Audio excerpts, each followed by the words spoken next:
Hey there, Jordan Malik. You may already know me as the founder of the Honest Online Selling blog, as well as the founder of FindSpotter, and a number of ebooks and services for online sellers to help them make more profits and more sales.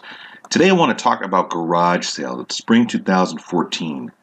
And if you don't do anything else, just head over to this link where I've got a number of resources for you that'll help make your garage sale hunting more efficient and more profitable. So jordanmalik.com/garage.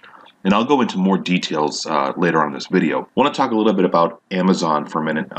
Everybody knows that there's been a huge influx of Amazon sellers and what I call the days of Amazon 1.0 for sellers, when you could just virtually walk into any store, find a bunch of products on sale, and then flip them on Amazon and receive, 100% ROI or doubling your money, tripling your money.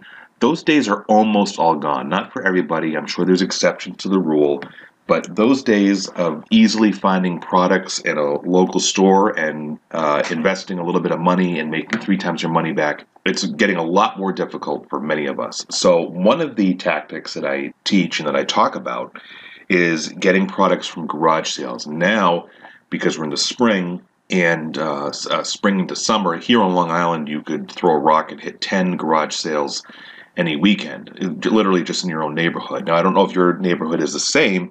The reason why I like garage sales so much is that there's really no efficiencies for the homeowner to sell their products. The homeowner or the apartment owner, whoever is running the garage sale, there's really no efficiencies in that. They can't just throw everything in a box and send it to a warehouse and have it sold. Right? There's a lot of inefficiencies in that. So because there's so many inefficiencies in the products they want to get rid of, their prices tend to be very low. And these are items that are typically throwaways. People who operate garage sales or have a garage sale or have a yard sale, and sometimes when they have an estate sale, they just want to get rid of stuff. It's their way of cleaning out their house, and they're happy to get $1 here, $2 here. The other interesting part that pushes down prices is that by far the people that are going to garage sales to buy stuff, they are going in there expecting to pay $1, $2, $5, etc. I've never seen a garage sale attendee who has a lot of money to spend. You know what I mean? So that helps push down prices. The reason why I love garage sales so much, I'm going to show you some profit proof in a minute, but the competing Amazon sellers, and I think this is also true for eBay sellers now, is that there's a lot less competing sellers amongst you when you go to a garage sale. So today, if you go to a library book sale, you know that you're going to see 20 other people with scanners that are booksellers. If you go into a clearance aisle at Walmart, chances are somebody came in before or right after you, give or take a day or two, doing the same thing as you are. And then, of course, I released a video not too long ago about online sourcing. Now we have to, as Amazon and eBay sellers, we have to up our game in terms of sourcing products online because many other people are doing that too. So the thing about garage sales is that it takes a little bit of elbow grease if you're an online seller. Right? If you want to look at products that are on sale for a garage sale, you're interested in selling them, it requires a little elbow grease. You might have to plug it in to see if it works. You might have to clean it. A toy may be incomplete. You may need to buy separate parts for the toy. Right? You might have to go through a stack of CDs or a stack of books.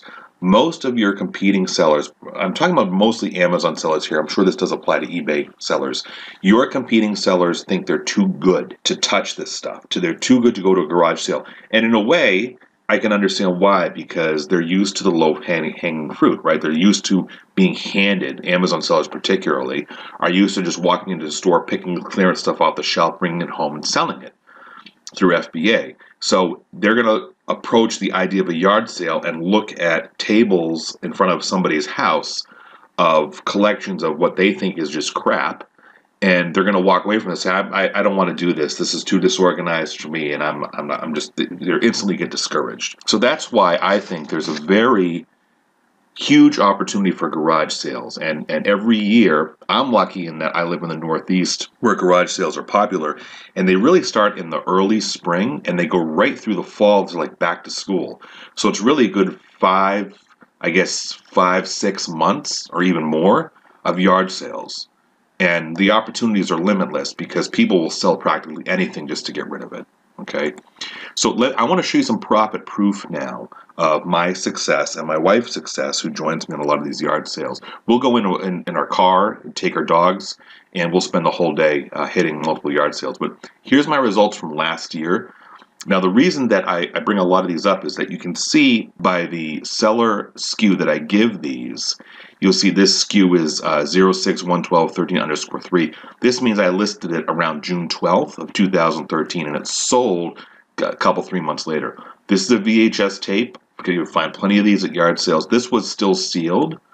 I typically only will look at still sealed VHS tapes, and this is Baby Bach. I think this is from a popular series of videos for toddlers or infants to learn music, and I paid $1. It sold for $9.90. So, easily a $5-6 profit on a $1 item sold on Amazon FBA. Okay, Mutsy the dog. This is, for some reason, some hard to find online. Anyway, it's hard to find plush. The small version, bought it June 25th, 2013 for $1.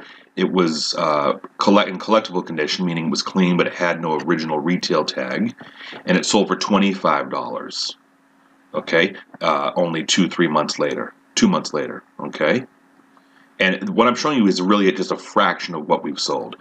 Here's a brown bear. What do you see? Brown bear plush. This is like an Eric Carle edition, which I've never heard of, but apparently it's a series. This one I think was actually still in the box, so I sold it as new. And the SKU that I assigned it to was I processed it on July 25th, sent it into Amazon FBA around July 25th, sold about a month later, also $25. So you're talking about, returns on investment of these plush animals, $18, $19, $20 a piece for a $1 investment, okay? Peter Pan VHS tape, this was still sealed.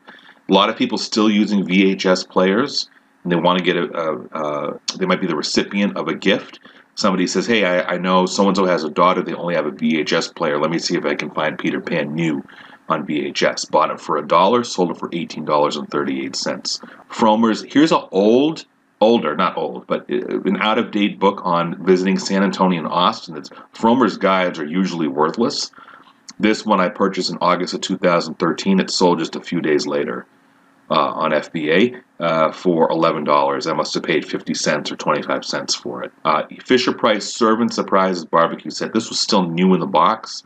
I think I paid $2 for it. It's a kid's barbecue play set. Bought it in June of 2013. Sold it in August of 2013. $14. Here's something interesting. Fax machines. People still use their fax machines, and it's getting harder and harder for them to be able to walk into a store and find a roll of fax paper or an imaging film. This is an imaging film for a fax machine. I guess imaging film is a commonly used replacement piece or a replacement cartridge for fax machines. I think I paid $5 for this at a yard sale, which is actually kind of high.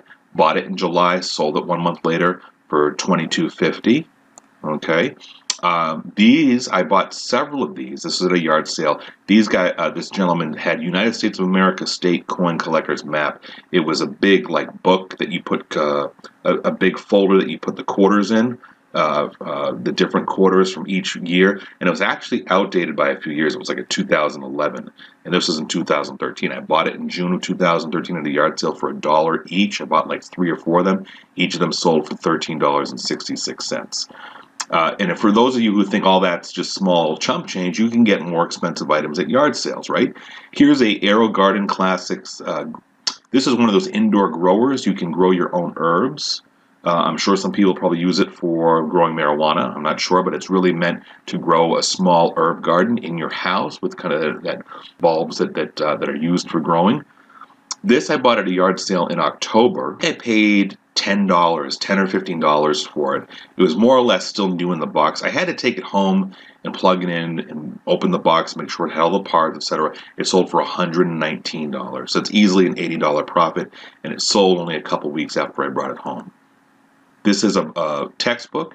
Many people their kids are home from the college and they just dump all their textbooks on the lawn. Hey, Mom, Dad, can you sell these for me? Get $2 a piece. People still surprisingly don't know the value of the textbooks that they have. This one I must have paid $1 or $2 for it. A math textbook. Bought it in June, sold it in July, 1 month later. This again was last year. Sold it for $28.